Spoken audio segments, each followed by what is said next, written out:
Halo rekan-rekan trader, apa kabar? Nah, sesuai request dari salah satu rekan trader, dalam video kali ini saya akan membahas cara memahami fase akumulasi dan fase distribusi. Jika rekan-rekan belum melihat video tentang volume price analysis bagian sebelumnya, silakan cek playlist berikut ini. Nah, jangan lupa untuk like, share, dan subscribe bila konten ini memberikan added value bagi rekan-rekan semua. Silakan juga untuk komen jika ada pertanyaan dan masukan. Untuk dapat memahami konsep akumulasi dan distribusi, mari kita analogikan dengan konsep pedagang grosir. Pedagang grosir bekerja dengan membeli inventory dengan harga grosir dan menjual di harga retail untuk mendapatkan keuntungan. Fase di mana pedagang sedang mengisi inventory barang ke gudang mereka kita sebut sebagai fase akumulasi. Sedangkan fase di mana pedagang menjual inventory mereka di harga retail kita sebut sebagai fase distribusi. Untuk dapat mengisi penuh gudang mereka dengan inventory akan memerlukan waktu.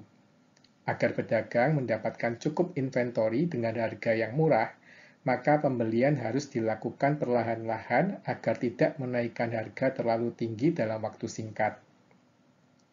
Akumulasi yang terlalu cepat akan mendorong harga naik terlalu cepat.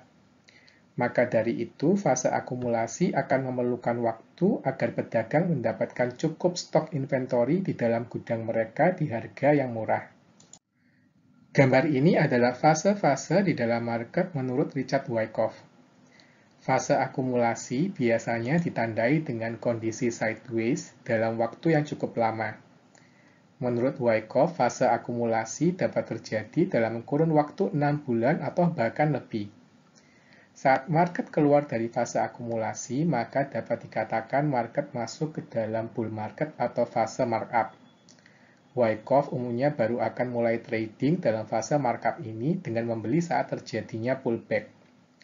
Untuk teknik beli saat pullback, rekan-rekan bisa melihat lebih detail di video berikut ini. Fase akumulasi tidak selalu dimulai setelah downtrend. Fase akumulasi juga dapat terjadi dalam fase markup.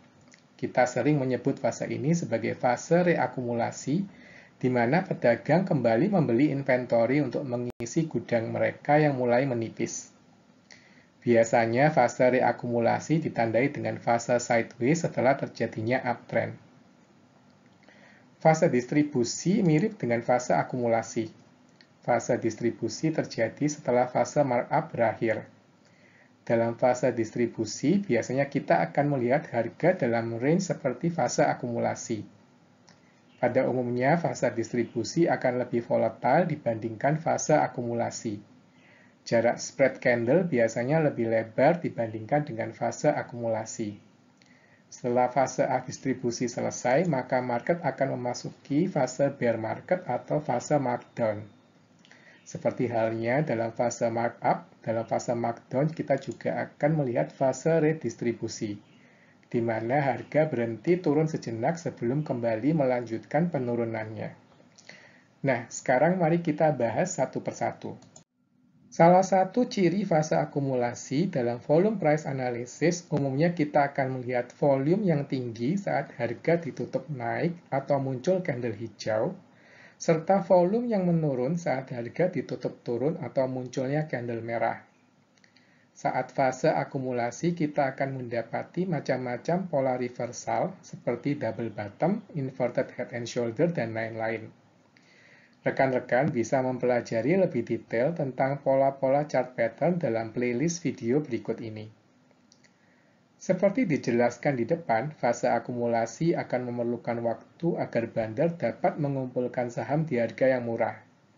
Pembelian yang terlalu banyak dalam waktu singkat akan menaikkan harga dalam waktu yang terlalu cepat. Umumnya, dalam fase akumulasi akan muncul berita-berita negatif di media agar mendorong retail menjual sahamnya di harga yang murah. Mari sekarang kita perhatikan chart Astra International berikut. Kita amati dalam box terjadi fase akumulasi, di mana harga dalam kondisi sideways dalam waktu yang cukup lama setelah terjadinya fase markdown. Rekan-rekan bisa amati pola volume dalam masa konsolidasi ini. Volume saat muncul candle hijau relatif lebih tinggi dibandingkan saat candle merah terbentuk. Harga kemudian breakout dari fase akumulasinya dengan volume yang tinggi.